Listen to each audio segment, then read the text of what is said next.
Le bon plan. Nous venons tout juste de sortir des fêtes de Noël, plus ou moins indemnes pour certains.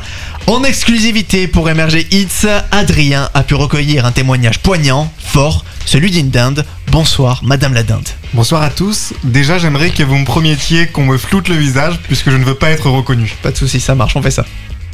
Je m'appelle Cyril, et malgré le floutage comme vous le voyez, je suis une dinde, et j'ai survécu tant bien que mal à Noël. Tout a commencé le 24 décembre 2021. J'ai vu mon frère se faire rattraper dans le poulailler et il est jamais revenu. Malheureusement, j'ai très vite compris que la légende de Noël qu'on m'a racontée à l'école des dindes était bel et bien vraie. J'ai donc commencé à élaborer un plan, une stratégie. J'ai mis 1 an pour l'imaginer et ça m'a permis de m'en sortir. Retour.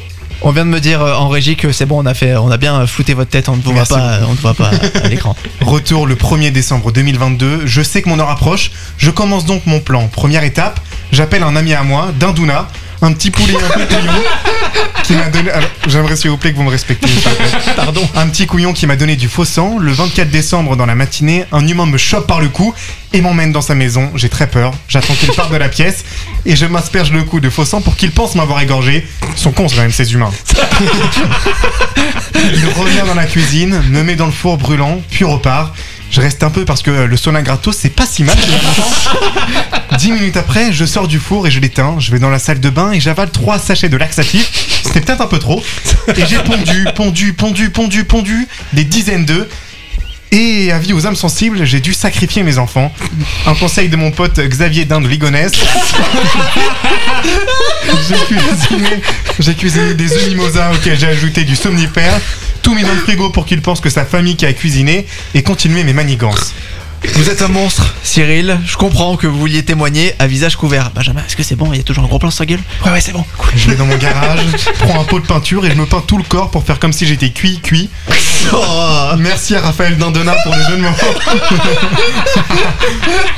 Retour au four, je perds pas de temps. Je leur allume au thermostat 0 et je retourne dedans. À ce moment-là, ils sont en plein apéro. Les œufs mimosa piégés ont été engloutis. Mes assassins passent à table. On me sort du four, je fais toujours le mort et on me pose sur la table. Après quelques minutes, le somnifère commence enfin à faire effet. Les gens me piquent, je reste silencieux et ils se rendent compte que je ne suis pas cuit. Pas le temps de me remettre dans le four, bim, ils s'endorment. Moment idéal pour mettre une année d'entraînement acharnant à MMA en pratique. Je les mets tous au sol un à un et je m'échappe sans laisser aucune trace. Ils ont affronté le grand Cyril Dinde, champion de MMA. Voilà, c'est mon histoire. C'est comme ça que j'ai survécu aux fêtes de Noël et que je suis devenu champion poids plume de MMA. Merci. Le bon plan.